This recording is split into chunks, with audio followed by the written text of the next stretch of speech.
Hello everyone. तो आज हम बात करेंगे विटामिन के बारे में। विटामिन क्या है? काफ़ी लोग विटामिन करते हैं बट उनको पता नहीं होता एक्चुअली में विटामिन होता क्या है। तो सबसे पहले हम विटामिन की बात करेंगे। विटामिन क्या है? तो विटामिन जो होता है हमारी बॉडी को ग्रोथ एंड डेवलपमेंट कराता है, ठीक है।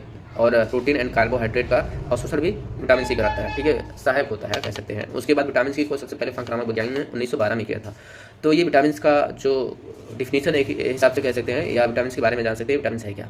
और विटामिन की यदि हम क्लासिफिकेशन करते हैं तो विटामिन 2 टाइप्स का होता है। 2 प्रकार के विटामिन होते हैं। विटामिन 2 प्रकार से होते हैं। नंबर 1 फैट सॉल्युबल और दूसरा वाटर सॉल्युबल विटामिन होता है। जो फैट सॉल्युबल विटामिन होता है वो ADE होता है और वाटर सॉल्युबल विटामिन B से होता है। तो फैट सॉल्युबल आपको लगेगा कि एक लंबा है, मतलब 4 उसमें आता है फैट सॉल्युबल में, और वाटर सॉल्युबल में जो BC होता है वो 2 ही होता है, B और C। तो आपको लगेगा छोटा, बट ऐसा नहीं है। विटामिन BC जो होता है B कॉम्प्लेक्स होता है, विटामिन 1 से लेकर 12 तक होता है, लेकिन सीक्वेंस में नहीं होता है। विटामिन B 1 से 12 में 4 विटामिन सब्सटेंट होते हैं, B4 B8 B10 B11 absent पाया जाता है, ठीक है। उसके बाद एक एक करके हम विटामिन के दूसरा नाम पढ़ेंगे, उसके कमी से लक्षण और उसके क्या क्या सोर्स हैं जिसके कारण ठीक हो सकता है। तो विटामिन B1 जिसका नाम है थायमिन, दूसरा नाम थायमिन होता है। इसके कारण रोग होता है हमको विटामिन B1 की कमी से जो डिजीज होता है वो बेरी रोग होता है, ठीक है, बेरी डिजीज होता है। और इसके सोर्स जो होते हैं ड्राई फ्रूट्स हो सकते हैं, ठीक है, जो आलमंड हो गया, आलमंड हो गया, केसोनट हो गया और काजू बादाम वगैरह वगैरह हो गया। और आप कुछ हद तक यूज कर सकते हैं, सब्जियों का भी यूज कर सकते हैं। और दूसरा जो होता है विटामिन B2 जिसका दूसरा नाम है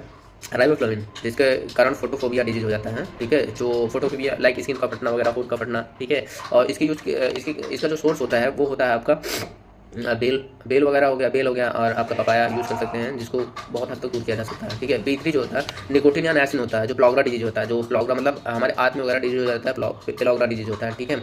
और उसके बाद बात करेंगे B4 तो एब्सेंट होता है, B5 पेंटोथेनिक होता है।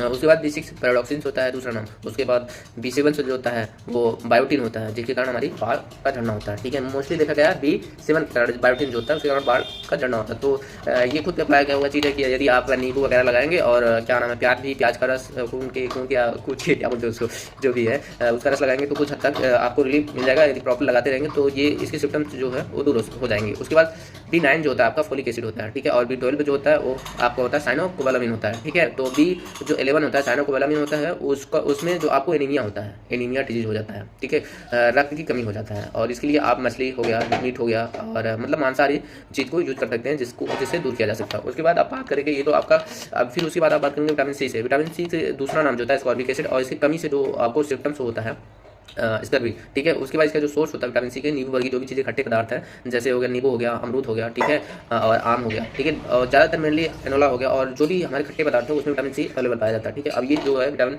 वाटर सॉल्युबल विटामिन जो होता है B और C, ये तो कंप्लीट हो गया। अब बात करेंगे fat soluble vitamin A vitamin जो होता है उसका दूसरा नाम होता है रेटिनॉल होता है।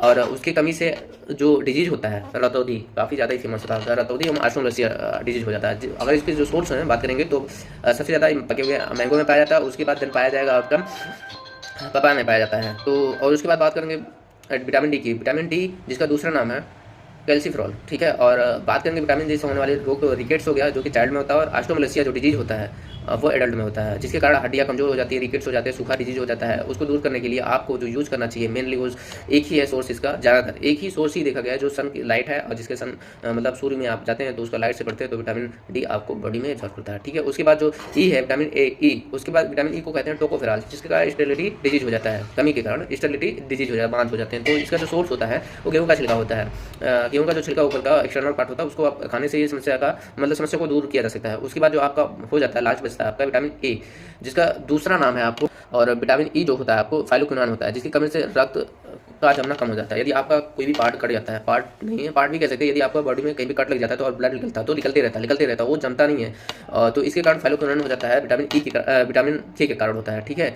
और इसको दूर करने के लिए मेनली आपको यूज करना है मेनली आपको जैसे आयरन युक्त जो भी पदार्थ है, जैसे पालक हो गया, आपका करौंदा हो गया, ठीक है, ग्रीन वेजिटेबल्स हो गया, यही सभी आपको यूज़ करना है।